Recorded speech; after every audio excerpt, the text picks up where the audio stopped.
أعمالنا من يهده الله فلا مضل له ومن يضلل فلا هادي له وأشهد أن لا إله إلا الله وحده لا شريك له وأشهد أن محمدا عبده ورسوله يا أيها الذين آمنوا اتقوا الله حق تقاته ولا تموتن إلا وأنتم مسلمون أما بعد فإن أصدق الحديث كتاب الله وخير الهدي هدي محمد صلى الله عليه وسلم وشر الأمور محدثاتها وكل محدثة بدعة وكل بدعة ضلالة وكل ضلالة في النار.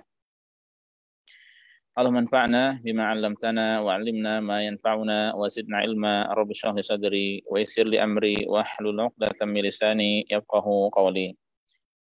Masyarul muslimin, para jamaah sekalian, bapak-bapak, ibu-ibu, rekan, saudara-saudari yang semoga senantiasa dimuliakan dan dirahmati oleh Allah Subhanahu wa taala.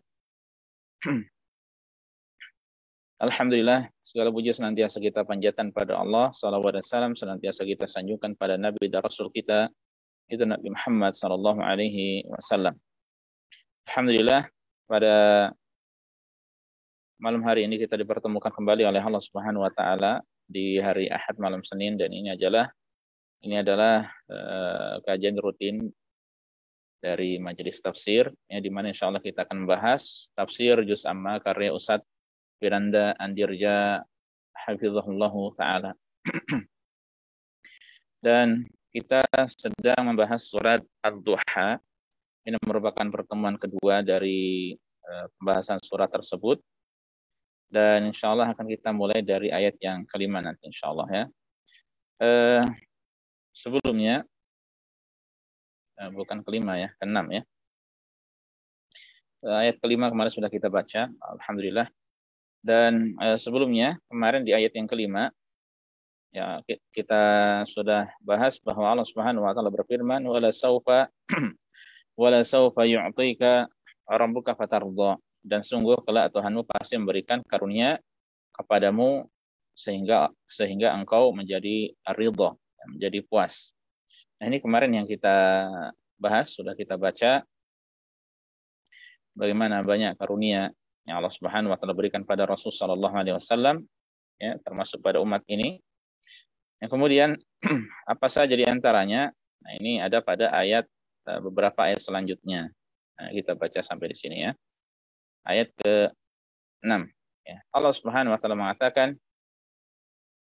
alam yajidka yatiman fa'awa, ya, bukankah dia, itu Allah, mendapatimu sebagai seorang yatim, lalu dia, yaitu Allah, melindungimu, ya.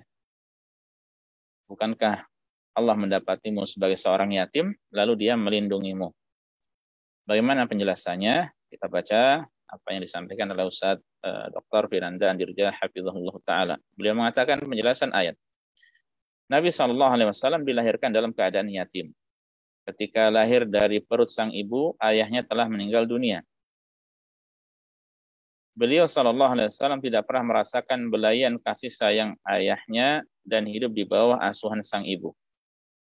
Ketika dalam perjalanan pulang ke Mekkah, setelah mengunjungi paman-pamannya di kota Madinah, sang ibu meninggal dunia karena sakit keras di suatu tempat bernama Abwa. Ya. Ini Abwa ini kota antara Mekkah dan Madinah. Antara kota Mekkah dan Madinah. Jadi ketika beliau masih kecil sudah ditinggal pergi oleh ayah dan ibu beliau. Saat itu Nabi SAW masih berusia 6 tahun. Ya, ini sering kita dapati, ya, ketika kita membahas masalah sirah beliau SAW. Kita dapat membayangkan bagaimana perasaan seorang anak kecil yang tidak mempunyai ayah, lalu ibunya sakit, ya, dan tidak ada orang lain di sana selain dirinya. Lalu sang ibu pun wafat. Ya, betapa sedihnya perasaan si kecil, yaitu Nabi Muhammad SAW pada waktu itu. Setelah ditinggal oleh ibunya, Allah Subhanahu wa taala menjadikan kakeknya, yaitu Abdul Muttalib, sebagai orang yang merawat Nabi sallallahu alaihi wasallam. Abdul Muttalib sangat menyayangi Nabi sallallahu alaihi wasallam. Bahkan dalam sebuah riwayat disebutkan bahwa tempat duduk Abdul Muttalib yang berada di sekitar Ka'bah dan tidak ada seorang pun yang berani mendudukinya, justru diduduki oleh Muhammad sallallahu alaihi wasallam kecil. Ya, jadi tidak diizinkan anak-anak kecil yang lainnya untuk duduk di situ, sementara ya Abdul Muthalib memberikan izin pada Nabi Muhammad SAW. Ya, spesial untuk beliau. Setelah kakeknya meninggal dunia saat Nabi SAW berusia 8 tahun, ya, Nabi SAW pun diasuh pamannya, yaitu Abu Talib. Hingga akhirnya beliau diutus menjadi seorang nabi, pamannya tetap menjadi penolongnya. Inilah anugerah Allah Subhanahu wa taala yang menjadi bukti bahwa dia tidak akan meninggalkan Nabi sallallahu alaihi wasallam. Ya, jelas beliau adalah manusia pilihan, ya, sebagaimana kita ketahui bersama bagaimana manusia pilihan, ya, dan para nabi dan rasul mereka adalah semuanya manusia pilihan, ya, dan nabi kita Nabi Muhammad sallallahu alaihi wasallam adalah yang terbaik dari para nabi dan rasul tersebut, ya. Mustahil ya Allah akan meninggalkan beliau sallallahu alaihi wasallam. Itu karunia di antara karunia Allah Subhanahu wa taala, ya. Kemudian di antaranya pula yang disebutkan di ayat ini, ya, dan realitanya banyak kelebihan, keistimewaan, ya, dan karunia-karunia yang Allah Subhanahu wa taala berikan pada Rasul sallallahu alaihi wasallam, ya. Demikian pula termasuk di antaranya contoh-contoh seperti mukjizat dan sebagainya. Ini pun banyak diberikan Allah Subhanahu wa taala kepada nabi kita Nabi Muhammad sallallahu alaihi wasallam. Nah, ini sebagian kecilnya, ya, di ayat ini.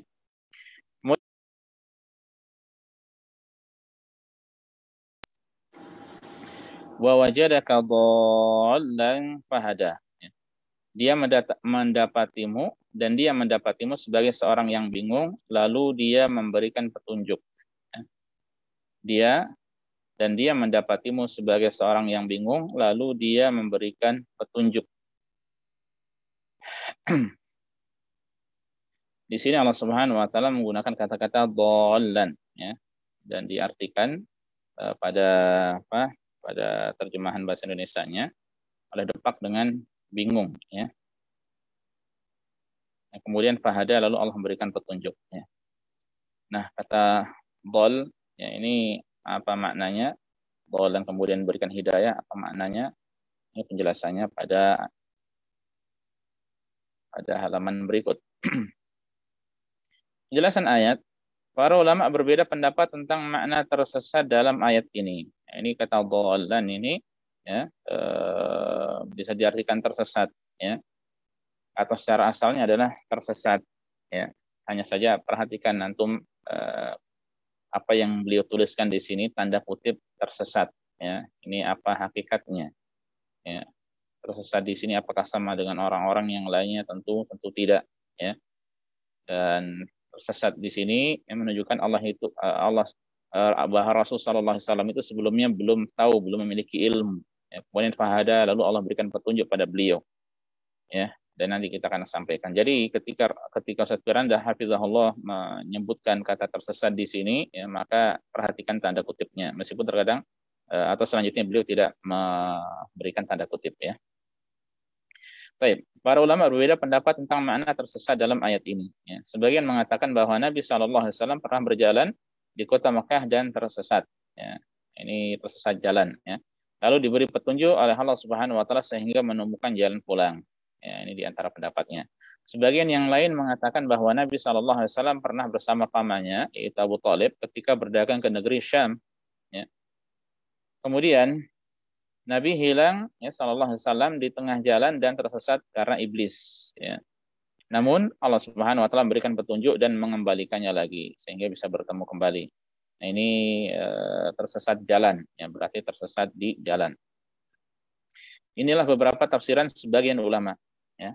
Ini jadi ada yang di antara ulama ada yang menafsirkan tersesat di sini ada tersesat jalan, ya. Adapun tafsir yang dipilih untuk ayat ini, penyebab tersesatnya beliau adalah karena beliau belum mengetahui iman dan Islam. Nah, ini maksudnya bingung, ya, ini artinya belum mengetahui iman dan Islam. Ya, kemudian Allah berikan petunjuk pada beliau sallallahu alaihi wasallam. Ini maknanya, ya. Jadi seandainya digunakan kata tersesat atau bingung, maknanya adalah beliau itu belum mengetahui iman dan Islam, ya. Ini sebagaimana ditunjukkan oleh Allah Subhanahu wa taala, ya, dalam firman-Nya di dalam surat Asy-Syura. Ya, kita baca, Allah Subhanahu wa taala berfirman, Wa kadzalika auhayna ilaika ruhan min amrina ma kunta tadri mal kitabu wal iman walakin ja'alnahu nuran nahdi bihi man nasha'u min ibadina wa innaka latahdi ila siratim mustaqim. Dan demikianlah kami wahyukan padamu Muhammad, itu ruh, itu Al-Quran maksudnya, dengan perintah kami. Ya. Sebelumnya engkau tidaklah mengetahui apa kitab Al-Quran dan apakah iman itu. Ya. Jadi Rasulullah SAW awalnya tidak mengetahui, makanya Allah berikan petunjuk pada beliau. Ya, tidak mengetahui apa namanya iman, tidak mengetahui apa Islam. Ya, tetapi kami jadikan Al-Quran itu cahaya. Ya, dengan itu kami memberi petunjuk siapa yang kami kehendaki di antara hamba-hamba kami. Ya. Dan sungguh engkau benar-benar membimbing manusia kepada jalan yang lurus. Ya. Nah, ini menjelaskan bahwa Rasulullah SAW awalnya tentu tidak mengetahui tentang Islam, tentang iman ini. Kemudian Allah berikan petunjuk ya kepada beliau dan disampaikan wahyu-wahyu ini kepada beliau ya, Sallallahu Alaihi Wasallam. Nabi Sallallahu Alaihi Wasallam telah mengetahui bahwa kaumnya ya, pada saat belum diangkat menjadi nabi berada dalam kesesatan, kesyirikan dan kemaksiatan. Ya. Lalu beliau pergi ke Gua Hira, ya, karena ingin meninggalkan mereka. Namun yang dimaksud Nabi Sallallahu Alaihi Wasallam juga tersesat adalah beliau tidak mengetahui cara beribadah pada Allah. Ya. Beliau tidak mengetahui syariat. Ya. Sebelumnya tidak mengetahui syariat, lalu diberikan petunjuk oleh Allah. Beliau masuk ke dalam Gua Hira dalam keadaan bingung karena tidak mengetahui apa yang akan dilakukannya. Ya. Lalu Allah Subhanahu Wa Taala pun memberikan hidayah pada beliau dengan menurunkan surat Al-Alaq. Ya. 5 ayat pertama dari surat Al-Alaq yang diturunkan di dalam Gua Hira melalui perantara malaikat Jibril alaihissalam. Inilah yang dimaksudkan Allah Subhanahu wa taala mendapati beliau dalam keadaan tersesat, ada kutip ya, dan memberikan hidayah petunjuk kepadanya. Ya, dalam keadaan beliau belum mengetahui tentang Islam, tentang syariat, tentang iman ya. Kemudian Allah berikan petunjuk pada beliau sallallahu alaihi wasallam ya. Insyaallah sangat jelas penjelasan dari Ustaz Firanda hafizahullah. Kemudian poin yang ke-8 atau ayat yang ke-8. Allah Subhanahu wa taala mengatakan wa wajadaka 'ailan fa aghna. Dan dia mendapatimu sebagai seorang yang kekurangan, ail, orang yang kekurangan. Fa aghna, lalu Allah memberikan kecukupan pada beliau sallallahu alaihi wasallam. Ini apa artinya? Ya. Allah menjadikan beliau sallallahu alaihi wasallam jadi ghani, yaitu berkecukupan. Penjelasan ayat. Pada awalnya Nabi sallallahu alaihi wasallam hidup dalam keadaan miskin. Ya. Meskipun Nabi sallallahu alaihi wasallam hidup menumpang pada Abu Talib, tetapi Abu Talib juga ya miskin. Ya. Oleh karena itulah Nabi bekerja membantu pamannya mengembalakan kambing orang-orang Mekah. Ya. Bukan kambing miliknya sendiri. Ya, Nabi diberikan upah, ya, diberi upah dengan mengembalakan kambing tersebut. Dan Nabi SAW pun mengatakan tidaklah ada Nabi melainkan ya pernah mengembala kambing, ya pernah mengembala kambing. Kemudian sahabat ada yang bertanya, demikian pula dengan engkau wahai Rasulullah? Ya demikian pula dengan saya. Ya aku dulu mengembali kambing, menggembala kambing, ya dan diberi upah beberapa qirat ya oleh orang Mekah. Ya. Jadi beliau pun pernah mengembalakan kambing. Bukan kambing miliknya sendiri ya. Hal itu dilakukan agar mendapat upah demi membantu pamannya yaitu Abu Talib. Di kemudian hari Nabi SAW bekerja kepada Khadijah. Pernah bekerja sama dengan Khadijah. Yang kemudian Khadijah pada saat itu memiliki anak buah namanya Maisarah. Ya, Maisarah itu nama laki-laki ya, bukan nama perempuan. Kemudian Rasulullah SAW dengan izin Allah mendatangkan keberkahan dari usahanya itu ya. Beliau ya ditemani dengan Maisarah. Sekali lagi Maisarah ini ya kalau di sini namanya nama laki-laki ya bukan nama perempuan. Sampai Indonesia menjadi Siti Maisarah ya. Dan kalau kita lihat memang banyak secara orang sini, kebiasaan orang sini ya sekitarnya ada nama-nama yang itu adalah nama-nama perempuan tapi kalau di Indonesia menjadi nama laki-laki atau sebaliknya ya. Di sini ada Atiyah. Ya, Atiyah itu nama laki-laki. Sampai Indonesia menjadi nama perempuan. Ya. Contohnya apa lagi? Ya. Iman. Ya. Iman itu sebenarnya kalau di sini nama perempuan. Ya, Iman itu nama perempuan. Kalau di Indonesia, Iman itu nama laki-laki. Ya. Dan banyak nama-nama yang lainnya. Baik, kita lanjutkan. Di kemudian hari, Nabi SAW bekerja kepada Khadijah dan akhirnya menikah dengan Khadijah radhiyallahu taala anha yang kaya dan mengorbankan seluruh hartanya untuk Islam. Ya. Kemuliaan bagi Khadijah bisa menikah dengan Rasulullah SAW yang kemudian ya, Khadijah pun seorang yang dermawan yang rela mengeluarkan ya, hartanya untuk Islam ya, demi Islam. Ya, bahkan kalau di sini beliau sampaikan seluruh hartanya untuk Islam. Ini orang-orang seperti ini ya butuh dicontoh. Ya. Beliau juga Sallallahu Alaihi Wasallam dipertemukan dengan sahabat yang mulia yaitu Abu Bakar radhiyallahu taala anhu yang juga mengorbankan seluruh hartanya untuk Islam. Ya. Selanjutnya Allah Subhanahu Wa Taala ya, menakdirkan Nabi Sallallahu Alaihi Wasallam menang dalam banyak perang, mendapatkan harta ghanimah dan harta fai, ya, harta rampasan perang, baik terjadi peperangan atau tidak, ya, sehingga beliau memiliki harta yang banyak. Ya, Nabi pun Sallallahu Alaihi Wasallam membagikannya kepada fakir miskin dan orang-orang yang membutuhkan. Oleh karena itu, beliau adalah orang yang paling dermawan. Jadi banyak harta yang beliau miliki, ya, tidak beliau habiskan sendiri, ya. Namun beliau bagikan kepada orang yang membutuhkan.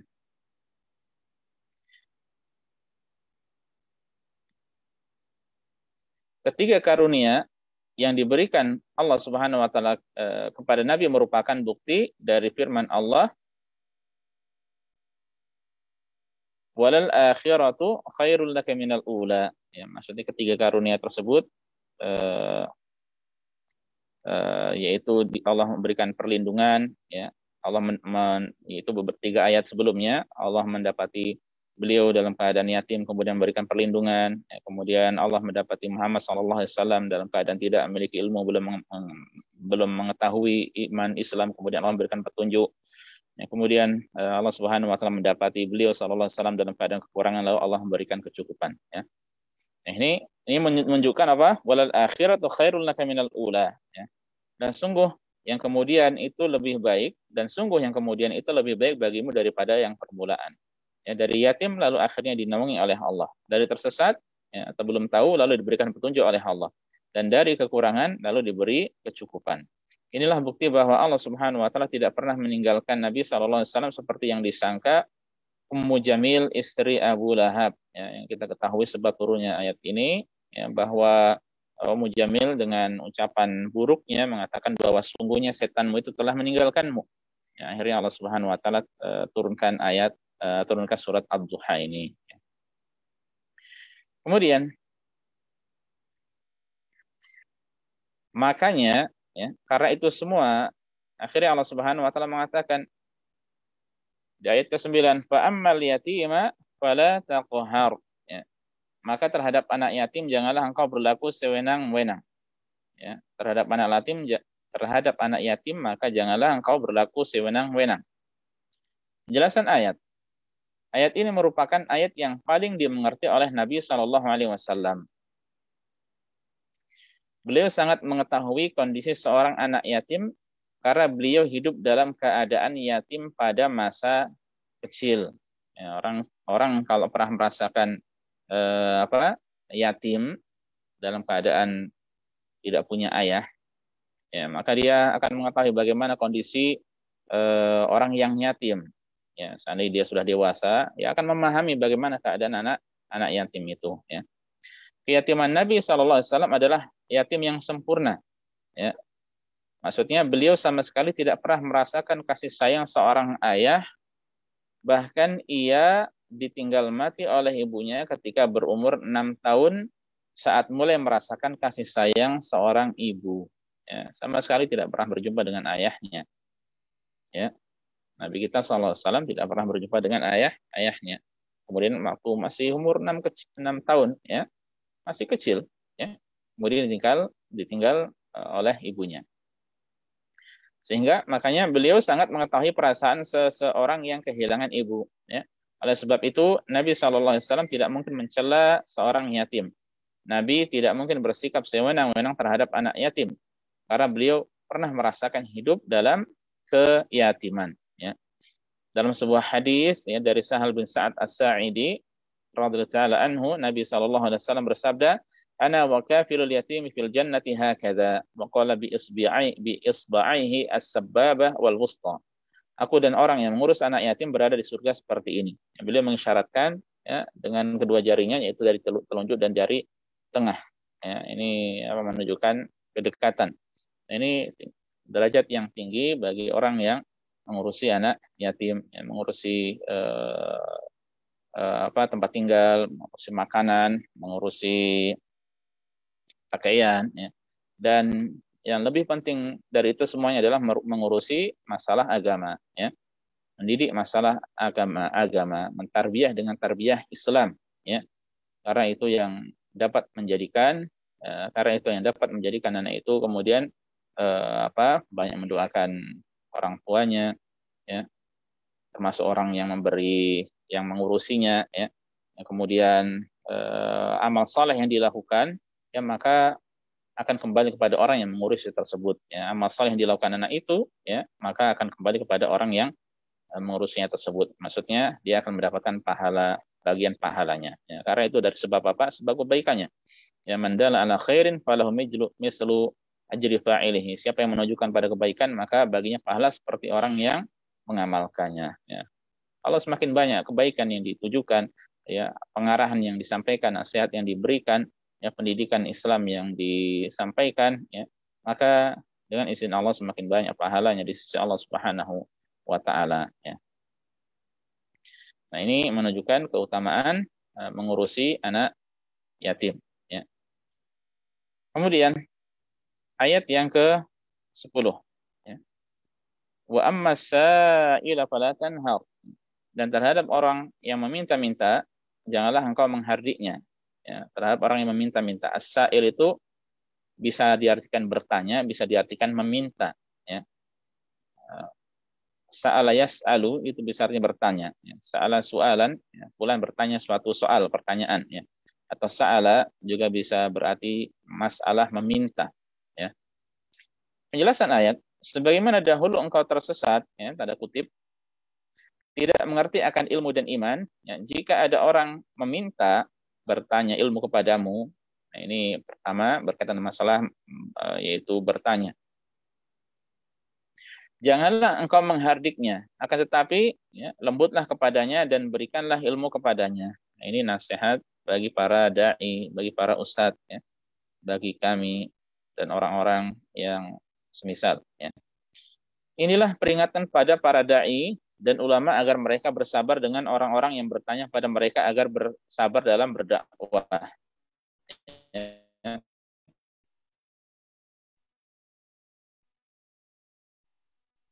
Ya, langsung dengan maksud nulis ini butuh waktu, bisa keriting jari-jari kita ini, ya. Makanya kalau saya pribadi, ya, alhamdulillah ketika bertanya pada ustadz-ustadz, ya, maka meminta agar jawaban itu, ya, dijawab dengan singkat, ya. Agar jawaban dijawab dengan singkat, ya. Boleh tidak, ya, halal haram, ya, tidak perlu penjelasan lebih. Ya, kalau ingin kita penjelasan lebih, maka bisa dengan apa? Baipun. Baik. Hanya saja dalam masalah ada bertanya ini, ya, sebagian terkadang ada yang belum mengetahui. Makanya ayat ini, ya, nasihat bagus dari Allah Subhanahu wa taala yang kemudian Ustaz Firanda mengingatkan khususnya bagi saya pribadi dan kita semuanya, ya. Bahwa, ya, terhadap orang yang bertanya hendaknya jangan menghardiknya. Nah, ini kalau untuk masalah bertanya, ya. Kalau untuk masalah bertanya. Kemudian beliau hafizahullah melanjutkan, ayat ini berlaku umum dan bukan hanya berkaitan dengan orang yang bertanya tentang ilmu. Apabila ada orang yang meminta-minta sementara kita tidak mampu memberinya sesuatu, nah ini meminta-minta. Yang kedua, sa'ala yas'alu as-sa'il ini berarti adalah meminta-minta. Ya. Apabila ada orang yang meminta-minta sementara kita tidak mampu memberinya sesuatu, janganlah kita menghina dan menghardiknya. Akan tetapi kita hendaknya menolak dengan kata-kata yang halus jika memang tidak punya uang. Ya. Jika memang tidak punya uang. Ya. Bahkan terkadang ada orang yang sudah berkecukupan kemudian masih tetap minta-minta. Ya. Ada yang menipu. ke sana kemari meminta-minta, padahal dia berkecukupan. Ya, kalau kita di Indonesia tahu, bahkan ada orang-orang yang sudah punya mobil ini, mobil itu, rumah berapa, bahkan istrinya ada yang 2 atau lebih. Tapi pekerjaannya meminta-minta. Nah, ini memang mengetes, ya, menguji hati orang yang dimintai. Semestinya pihak yang berwenang mengurusi masalah orang tersebut, ya, diurusi, dibimbing agar jangan seperti itu. Mental meminta-minta itu adalah hina, sangat hina. Ya, makanya para ulama menjelaskan, ya, kalau orang meminta-minta, ini dalam artian meminta-minta dia berkecukupan, ya. Berbeda dengan orang yang memang tidak memiliki apa-apa, ya. Terkadang pun berat untuk bekerja atau tidak bisa bekerja kecuali dengan cara seperti itu, maka ini lain perkara, ya. Nah, kalau orang sudah berkecukupan meminta-minta, ya, maka ini ancamannya begitu mengerikan, ya. Makanya nanti pada hari kiamat dia akan datang dalam keadaan wajahnya itu tidak memiliki muzzatul lahmin, tidak ada dagingnya, kata Rasulullah SAW. Maka itulah mengatakan, ya, hukum meminta-minta, ya, itu adalah haram, ya. Hukum meminta-minta adalah haram. Sikap inilah yang diamalkan oleh Nabi SAW.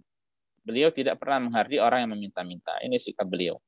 Bahkan Nabi disifati oleh para sahabat annahu la yaruddu sa'ila, ya. Nabi sama sekali tidak pernah menolak orang yang meminta kepadanya. Ini luar biasa akhlak Nabi kita, ya, Nabi Muhammad SAW. Beliau tidak menolak orang yang meminta-minta. Bahkan beliau tidak pernah menolak apalagi meminta seandainya memang punya, ya.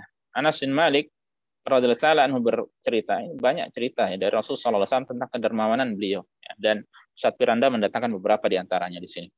Masu'ila Rasulullah sallallahu alaihi wasallam 'ala al-islam syai'an illa a'tahu. Qala faja'u rajulun fi riwayatin sa'ala Nabi sallallahu alaihi wasallam ghanaman baina jabalaini. Fa'atahu ghanaman baina jabalaini. Faraja'a ila qaumihi faqala ya qaumi aslimu fa inna Muhammadan sallallahu alaihi wasallam yu'ti 'ata'an la yakhshal faqah. Ini apa artinya? Nah, ini artinya ini luar biasanya Nabi kita Nabi Muhammad sallallahu alaihi wasallam. Tidaklah Rasulullah sallallahu alaihi wasallam diminta sesuatu demi untuk masuk Islam, itu untuk urusan dakwah, ya, untuk urusan dakwah. Kita tahu beliau sangat dermawan, ya. Yang diberi bukan hanya muslim tapi non muslim pun diberi, ya, untuk urusan dakwah. Ya, demikian pula sahabat, makanya sahabat mulia Abu Bakar As-Siddiq orang yang begitu dermawan juga, ya. Untuk urusan Islam beliau memberi kepada Rasul sallallahu alaihi wasallam, ya. Kemudian Utsman bin Affan untuk urusan dakwah, untuk urusan jihad, untuk urusan yang lainnya, maka beliau keluarkan hartanya. Ya.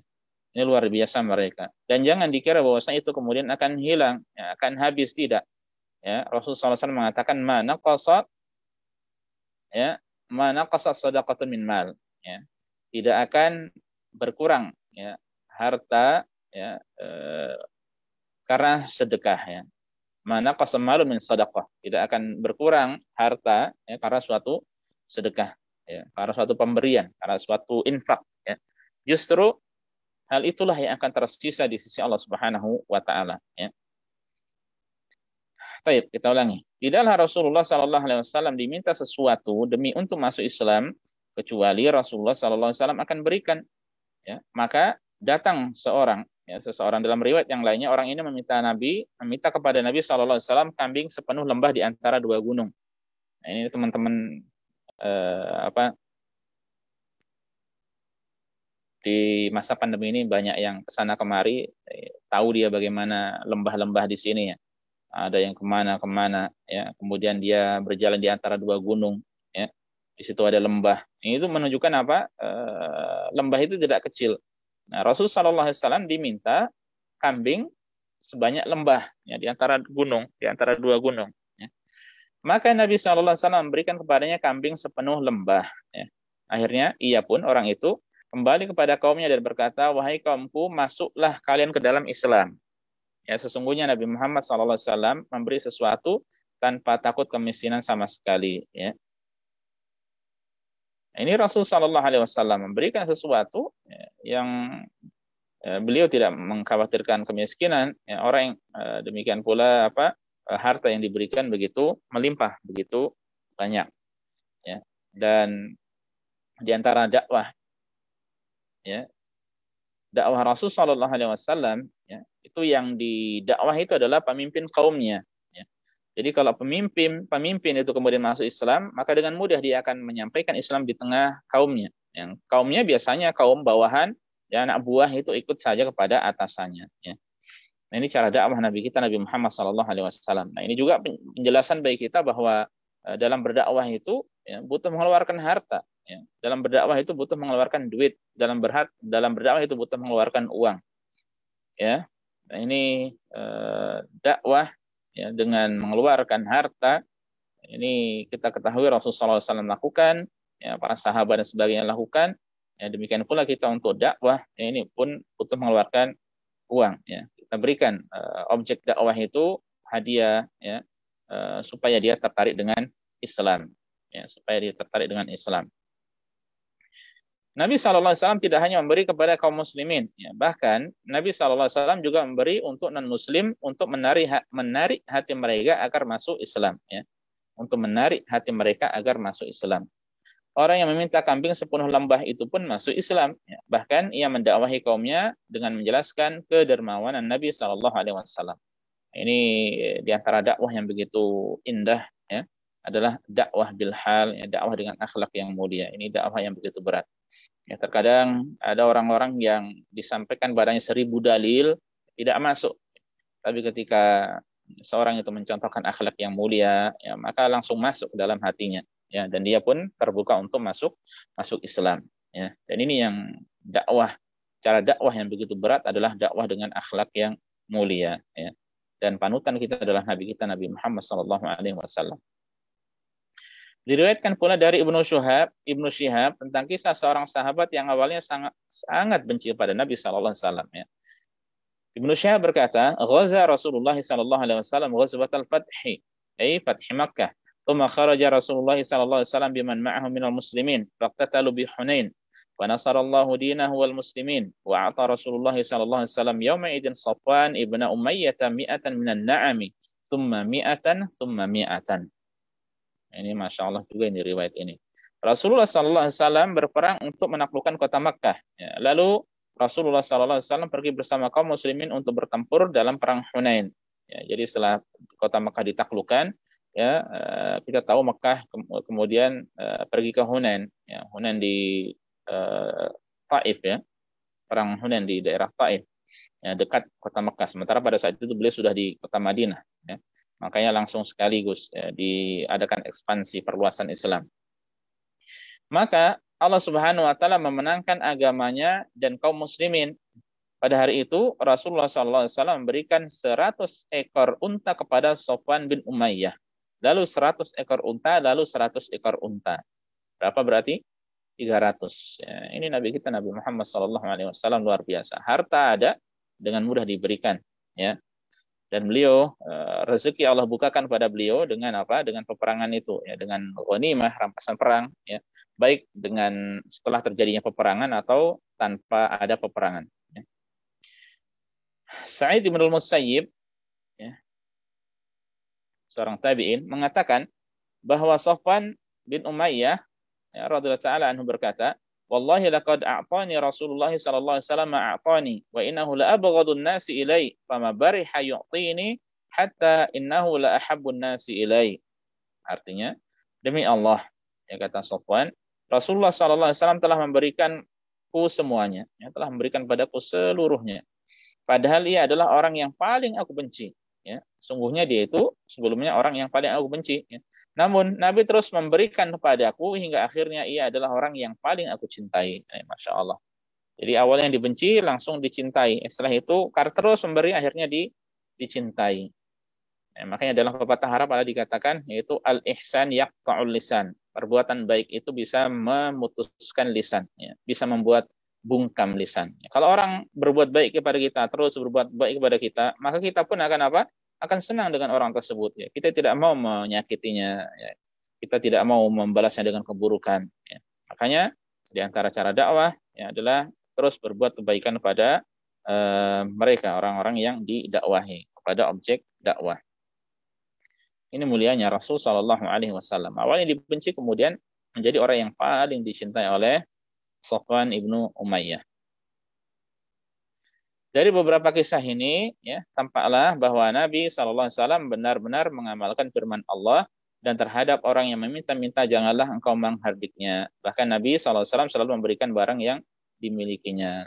Bahkan terkadang ketika ada sahabat datang pada Rasulullah SAW minta ini, beliau kasih. Ya, sampai-sampai pernah beliau baru dikasih kain, ya. Kemudian kain itu diminta oleh sahabat yang lain sampai menasehati sahabat itu. Kamu sebenarnya sudah tahu bahwasanya tidaklah Rasul ini diminta, melainkan beliau akan memberi. Ya, akhirnya kemudian sahabat yang meminta ini mengatakan, sesungguhnya aku itu minta kain ini kepada Rasulullah untuk aku jadikan sebagai kain kafan. Ya. Akhirnya sama Rasulullah dikasih, ya, kain tersebut. Ya. Minta apa dikasih, minta apa dikasih. Ini nih, indahnya akhlak mulia Nabi kita Nabi Muhammad SAW, ya, yang benar-benar mengamalkan Al-Quranul Karim, ya, yang benar-benar mengamalkan Al-Quran Al-Karim. Ya. Dan sampailah kita di ayat yang terakhir, ya. Allah Subhanahu wa taala mengatakan, wa amma bi ni'mati rabbika fahaddits, ya. Dan terhadap nikmat Rabbmu hendaklah engkau nyatakan, ya. Hendaklah engkau ceritakan, ya. Nyatakan itu dengan bersyukur. Ini sebagai bentuk atau di antara cara bentuk bersyukur adalah dengan at-tahadduts bi ni'mah, menceritakan nikmat yang dimiliki orang. Kepada siapa? Ya, nanti akan dijelaskan oleh beliau. Jadi tidak kepada semua orang, ya. Apa-apa di-share, nikmat di-share, ini di-share, itu di-share, ya. Padahal di antara orang-orang yang melihat itu tidak semuanya suka, ya. Bisa jadi banyak yang membenci, ya. Makanya tidak semua nikmat itu kemudian di-share di tengah masyarakat, di tengah orang, di tengah sosial media, ya. Bahkan ada ulama, ya, yang mengatakan bahwa sungguhnya pada setiap nikmat itu ada orang yang hasad, ya. Pada setiap nikmat itu ada orang yang hasad. Makanya, ya, tidak semua nikmat kemudian diceritakan kepada orang, kepada seluruh orang, semua orang. Ya, tidak demikian, ya. Ini praktik yang keliru kalau seperti itu. Makanya termasuk kesalahan, ya, adalah mudah men-share nikmat, ya, barang-barang, ya, ini di Facebook, ya, yang semua orang bisa melihatnya. Apalagi kalau itu barang mewah. Ini lebih dekat kepada apa? Pamer, bukan tahadduts bin ni'mah. Ya, lebih dekat pada pamer. Apalagi kalau itu barang mewah yang tidak semua orang mudah mendapatkannya, ya, maka tidak sepatutnya. Dan semua itu akan ada pertanggungjawabannya di sisi Allah Subhanahu wa taala, ya. Membeli barang-barang mewah, mengoleksi barang-barang mewah itu ada pertanggungjawabannya, ya. Kemudian share juga, ya, di tengah orang, ya. Pamer dengan kata lain itu pun ada pertanggungjawabannya juga di sisi Allah Subhanahu wa taala. Penjelasan ayat, ada 3 pendapat tentang makna nikmat dalam ayat ini, ya. Jadi tentang nikmat ini, ya, wa amma bi ni'mati rabbika fahdits, dan terhadap nikmat Tuhanmu hendaklah engkau nyatakan dengan bersyukur, ya. Ini ada 3 pendapat. Pertama, nikmat kenabian, artinya nyatakanlah atau serulah manusia untuk mengimani kenabianmu. Ya, nyatakanlah atau serulah manusia untuk mengimani kenabianmu. Ya. Jadi didakwahkan, disampaikan kepada umat manusia. Yang kedua, nikmat Al-Quran. Sehingga maknanya bacakanlah Al-Quran pada manusia. Ya, ini nikmat yang kedua. Yang pertama masalah nikmat kenabian, kedua Al-Quran, dan ketiga nikmat secara umum. Fokus kita pada nikmat secara umum, ya. Pendapat ketiga didukung secara bahasa karena kalimat nikmati rabbika tersusun dari isim mufrad, ya, isim mufrad atau isim tunggal, kata benda yang tunggal yang diidhafahkan atau yang disandarkan kepada isim ma'rifat, kepada isim yang bentuknya itu ma'rifat tertentu, ya. Menurut kaidah usul fikih, ya, ini pembahasan usul fikih, ya, usul fikih cabang ilmu di dalam Islam yang membahas dalil, ya, bagaimana memahami dalil. Menurut kaidah usul fikih, susunan kalimat ayat ini memberikan arti yang umum, ya, ini memberikan arti yang umum. Oleh sebab itu, meskipun nikmat menggunakan isim mufrad atau kata benda tunggal, tetapi kata tersebut bermakna nikmat Allah secara keseluruhan. Sebagaimana pendapat yang ketiga, ya. Setiap hamba hendaknya selalu mengingat atau menyebut nikmat Allah yang diberikan padanya, baik nikmat agama maupun nikmat dunia. Ya, sekali lagi setiap hamba hendaknya selalu mengingat atau menyebut nikmat Allah yang selalu diberikan padanya, baik nikmat agama maupun nikmat dunia. Nikmat agamanya lebih istimewa lagi. As-Sam'ani rahimahullah dalam tafsirnya menyebutkan dua cara untuk mengamalkan menyebut nikmat. Pertama dengan menunjukkan rasa syukur. Yang pertama dengan bersyukur pada Allah. Kemudian yang kedua dengan menceritakannya kepada orang-orang yang thiqah, terpercaya atau amanah. Yang thiqah atau terpercaya atau amanah. Nah ini. Jadi tidak diceritakan pada semua orang. Ya. Ceritakan pada orang-orang yang terpercaya, orang-orang dekat, orang-orang yang dia tahu akan suka dengan hal tersebut. Ya. Dengan demikian, salah satu bentuk menyebut nikmat Allah adalah bersyukur dengan nikmatnya. Ya. Sekali lagi, dengan demikian, salah satu bentuk menyebut nikmat Allah adalah dengan bersyukur. Ya, sebagaimana poin yang pertama tadi, mensyukuri nikmat Allah. Hal ini berbeda dengan sikap sebagian orang yang kufur kepada nikmat Allah. Mereka mengesankan dirinya di hadapan orang lain sebagai orang yang kekurangan agar orang lain tidak minta-minta kepadanya atau mengasihaninya. Ya. Jadi sekali lagi hal ini berbeda dengan sikap sebagian orang yang kufur kepada nikmat Allah. Seperti apa kufur di sini maksudnya? Mereka mengesankan dirinya di hadapan orang lain sebagai orang yang kekurangan. Ya. Agar orang lain tidak meminta-minta kepadanya atau supaya orang-orang itu kasihan kepadanya, mengasihaninya. Ya. Nah, ini tidak sepatutnya seperti ini. Makanya tatkala Rasulullah SAW melihat ada seseorang yang memakai baju yang lusuh, ya, beliau bersabda, "Fa idza ataakallahu falyura atharu ni'matillahi 'alaika wa karamatihi." Jika Allah memberimu harta, ya, tampakkanlah wujud dari nikmatnya dan pemberiannya itu pada dirimu. Ya. Jadi kalau memang Allah memberikan harta padamu, pakailah pakaian yang sepatutnya, bukan pakaian yang tidak wajar, ya, supaya orang kasihan atau supaya orang-orang tidak minta-minta kepadanya. Ini tidak sepatutnya. Ya.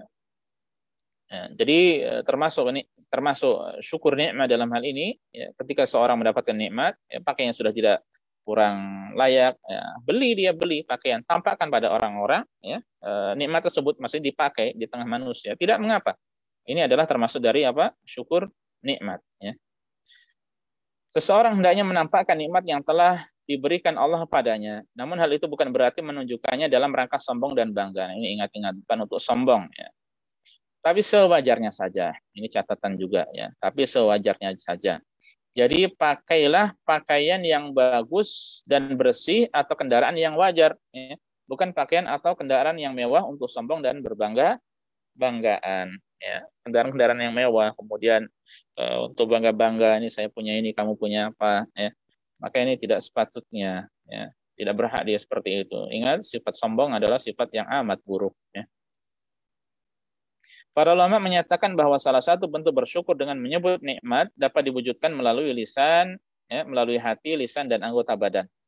Ya, syukur dengan hati, lisan, dan anggota badan. Dengan hati kita mengingat dan mengakui bahwa semua kenikmatan yang kita rasakan berasal dari Allah. Ya, bukan dari gue, usaha gue. Ini gue lama-lama belajar nih ngabisin duit banyak, bisa kerja di sini, bisa mendapatkan gaji segini, ya, dan sebagainya. Ini tidak sepatutnya. Ini tidak boleh seperti itu, ya.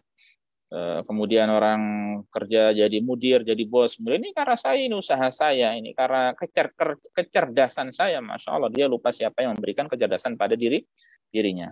Ya. Jadi, ya, dengan hati, bersyukur dengan hati, kita mengingat dan mengakui bahwa semua kenikmatan yang kita rasakan berasal dari Allah. Apa saja, sekecil apapun. Meskipun seorang bisa merasakan, contohnya kalau di sini minum zam-zam, itu karena apa? Nikmat dari Allah Subhanahu wa Ta'ala. Ya. Bukan dari dirinya. Ya, bukan dari dirinya. Ya, bersyukur makanya dia bisa mengetahui keutamaan zam-zam, ya, faedah dari zam-zam, bisa mendapatkan zam-zam dengan murah, ya, maka dia yakin bahwasanya itu dari Allah Subhanahu wa Ta'ala. Ya. Makanya realitanya kan banyak orang yang sampai sini namun jauh dari zam-zam, ya. Tahu keutamaannya air yang Masya Allah. Bahkan sebagian ada yang lebih meyakini air di masjid sini atau masjid situ, ada tempat ini, tempat itu lebih keramat, lebih wah daripada air zam-zam. Nah, ini keyakinannya ada yang tidak baik, ya, ada yang keliru. Makanya kita bersyukur, ya, ketika dimudahkan mendapatkannya. Dan itu karena semuanya adalah karena Allah Subhanahu wa Ta'ala. Ya. Baik, diri kita tidak punya andil dalam mendatangkan kenikmatan-kenikmatan tersebut. Ya. Tidak punya andil. Kita jangan sampai bersikap seperti Qarun yang merasa punya harta banyak karena ilmu yang dimilikinya. Ini tadi, ya.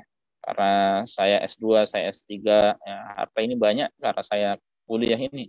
Dia lupa siapa yang mengizinkan dia bisa kuliah, biayanya dari mana, dan sebagainya. Itu hakikatnya dari Allah Subhanahu wa taala. Nah, itu dengan hati seperti itu ya. Setelah mewujudkan pengakuan hati, kita mengucapkan dengan lisan ya, seperti mengucapkan alhamdulillah. Jadi alhamdulillah saja ya, itu bukan berarti dia artinya bersyukur dan syukurnya selesai, tidak. Ya. Alhamdulillah ini secara asal pujian pada Allah. Kalau niatnya dia untuk bersyukur berarti ini masih bagian dari bersyukur. Jadi bersyukur dengan lisan, hati, anggota badan ya.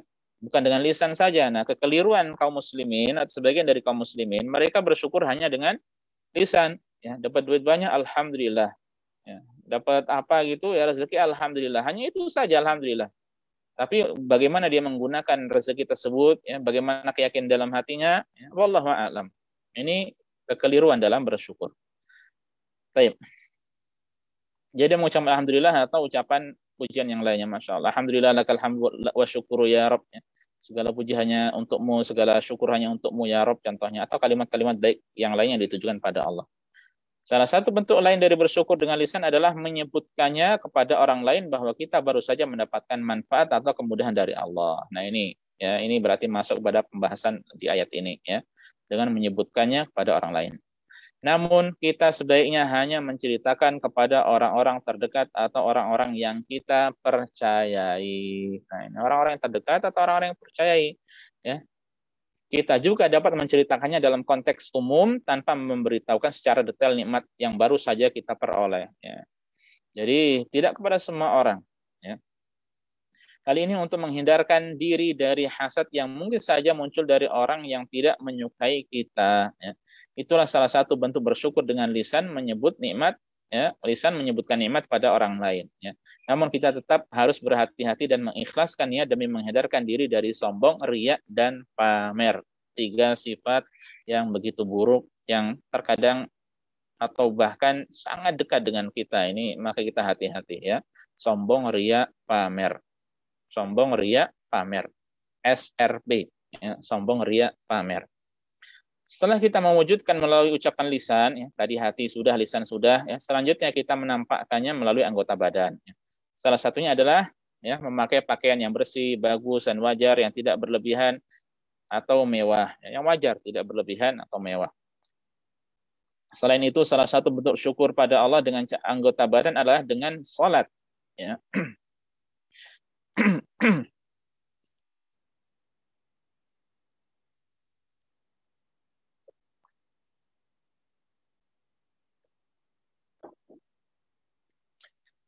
Dengan sholat. Diriwayatkan dari Aisyah radhiyallahu anha, ia berkata, jika Rasulullah sallallahu alaihi wasallam melakukan salat, beliau berdiri hingga kedua telapak kaki beliau bengkak. Ya. Lalu Aisyah bertanya, kenapa engkau melakukan semua ini? Padahal Allah Subhanahu wa taala telah memberikan ampunan bagimu atas dosa-dosamu yang telah lalu dan yang akan datang. Lalu beliau menjawab, sallallahu alaihi wasallam, afala akunu 'abdan syakura? Apakah tidak boleh jika aku termasuk hamba yang bersyukur? Bukankah sudah sepatutnya aku menjadi hamba yang bersyukur? Ya. Ini jawaban beliau sallallahu alaihi wasallam. Ya. Makanya dengan salat, dengan melakukan ketaatan itu adalah cara bersyukur. Demikianlah seharusnya sikap seorang muslim ketika mensyukuri nikmat Allah pada dirinya, ia mensyukurinya dengan lisan, dengan hati, lisan, dan anggota badan, ya. Hal itu karena masih banyak pula di antara kita yang tidak bersyukur, ya. Allah berfirman, ini firman Allah sebagai ketetapan yang jelas yang tidak bisa terbantahkan. Apa itu? Wa qalilum min ibadiyas syakur, dan sedikit sekali dari hamba-hambaku yang bersyukur. Kita mohon pada Allah semoga termasuk dari golongan yang sedikit tersebut. Allahumma amin. Mereka tidak berterima kasih pada Allah, tapi justru kufur terhadap nikmat-nikmat Allah. Ya, ia tidak merasa cukup karena selalu melihat ke atas. Hal itu menghilangkan rasa syukurnya pada Allah Subhanahu wa taala. Oleh sebab itulah kita hendaknya menghiasi diri dengan sifat qanaah dan selalu merasa puas dengan pemberiannya. Nabi SAW bersabda, "Unzuru ila man huwa asfala minkum wa la tanzuru ila man huwa fawqakum fa huwa ajdaru alla tazdaru ni'matallahi 'alaikum." Lihatlah kepada yang di bawah kalian dan janganlah kalian melihat yang di atas kalian. Sesungguhnya hal ini akan menjadikan kalian tidak merendahkan nikmat Allah yang diberikan pada kalian. Ya. Nah, ini urusan akhirat, urusan agama lihat ke, kalau urusan agama akhirat lihat ke atas, kalau urusan dunia lihat ke bawah. Ya. Beliau menjelaskan, jika masalah agama dan ibadah atau akhirat, lihatlah ke atas. Ya. Bagaimana orang yang rajin, yang lebih alim, lebih pinter, urusan agama, rajin sedekah dan sebagainya, lihat ke atas, lihat kepada orang yang lebih rajin. Jangan melihat ke bawah. Namun jika masalah dunia, maka lihatlah ke bawah, jangan lihat ke atas. Untuk urusan dunia, untuk urusan harta, lihat yang lebih kurang dari kita. Ya. Seseorang yang memiliki sifat qanaah akan hidup dengan tenteram. Ya. Qanaah ridha bil qalil, ya, ridha dengan secukupnya dari Allah. Ya. Seorang penyair berkata, "Idza ma kunta dza qalbin qanu'in fa anta wa maluka dunya sawa." Jika engkau memiliki hati yang selalu qanaah, maka sungguhnya engkau sama seperti raja dunia. Ya. Jika engkau memiliki hati yang qanaah, ya, maka sungguhnya engkau sama seperti raja dunia. Ya. Seperti memiliki dunia. Karena apa? Karena qanaah tersebut. Ya, dan kekayaan sungguhnya adalah kekayaan dalam hati. Ya. Dengan demikian, kebahagiaan tidak harus berarti memiliki harta yang banyak, akan tetapi hal yang paling penting adalah sifat qanaah atau menerima pemberian Allah. Ya. Menerima apa adanya pemberian dari Allah Subhanahu wa Ta'ala. Inilah para jamaah yang semoga senantiasa dimuliakan dirahmati oleh Allah Subhanahu wa Ta'ala, apa yang bisa disampaikan pada pertemuan kali ini, ya, dari surat Ad-Duha, semoga bermanfaat. Ya, insyaallah pertemuan selanjutnya kita akan membahas surat Asy-Syarah atau Alam Nashrah atau Al-Insyirah. Ya. Semoga bermanfaat. Jika ada pertanyaan satu dua mungkin masih bisa kita jawab, ya. Sudah azan, ya. Ini saja, wallahu taala alam, sallallahu ala nabiyina Muhammad wa sallama tasliman katsiran. Atas ilmu dan faedah yang antum sampaikan, insyaallah bermanfaat bagi kami, amin ya rabbal alamin. Kemarin ada suara antum kecil, Abu Ramesa. tahu Ustaz tentang doa duha Ustaz, doa setelah sholat duha Ustaz. Kemarin. Oke. Ya, sempat ragu-ragu waktu itu saya, ya, membahasnya. Memang ada sebuah hadis, ya, dari Aisyah radhiyallahu taala anha. Hanya saja memang hadis ini diperselisihkan oleh para ulama, ya. Dan kalau Syekh Al-Albani rahimahullah, beliau mensahihkan, ya. Beliau masukkan ke dalam kitab Sahih Al-Adab Al-Mufrad, ya, ke dalam hadis Sahih Al-Adab Al-Mufrad yang aslinya karya Imam Bukhari, ya, kemudian beliau memasukkan atau mengklasifikasikan ke dalam golongan hadis yang sahih. Ya, doa yang berbunyi Allah maghfirli wa tub alayya innaka antat tawwabul ghafur, ya. Allahumma firli wa tub alayya, Allahumma maghfirli wa tub alayya innaka antat tawwabul ghafur atau tawwabur rahim.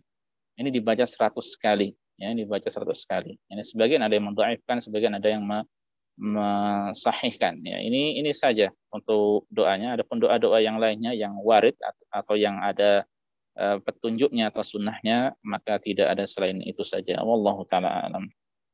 Ada lagi, Mas? Ada pertanyaan satu lagi Ustaz. Assalamualaikum Ustaz. Barakallahu fiik Ustaz. Apakah orang yang tidak pandai berterima kasih pada sesama manusia, suka melupakan kebaikan orang lain, bisa dikategorikan sebagai orang yang tidak bersyukur pada Allah juga Ustaz? Qur'an jazakallahu khairan. Waalaikumsalam warahmatullahi wabarakatuh. Afwan wa jazakumullah khair, ya. Rasulullah SAW mengatakan man la yashkurun nas la yashkurullah, atau artinya, ya, yang tidak berterima kasih pada manusia, ya, hakikatnya tidak berterima kasih pada Allah Subhanahu wa taala. Secara asal memang nikmat itu dari Allah, tapi melalui perantara-perantara dari hambanya. Ya, maka sepatutnya seorang ketika diberi sesuatu dia berterima kasih, ya. Berterima kasih pada orang tersebut, ya, karena itu bagian dari bersyukur pada Allah Subhanahu wa taala. Ya, cukup sekali maksudnya dengan contohnya syukron, ya, terima kasih atau mendoakan jazakallah khair, ya. Maka itu sudah termasuk dari bagian bersyukur yang disampaikan padanya. Ya, tidak harus terus-menerus, ya, syukron jazakallah khair, maksudnya memberinya sekali contohnya kemudian dia terus mengingat-ingat terus, ya. Kalau ini sesuatu yang berat, ya, tidak dilazimkan atau tidak diharuskan seperti itu. Ya, jadi termasuk bagian syukur pada Allah adalah berterima kasih pada orang, ya. La yashkurullah man la yashkurun nas, ya.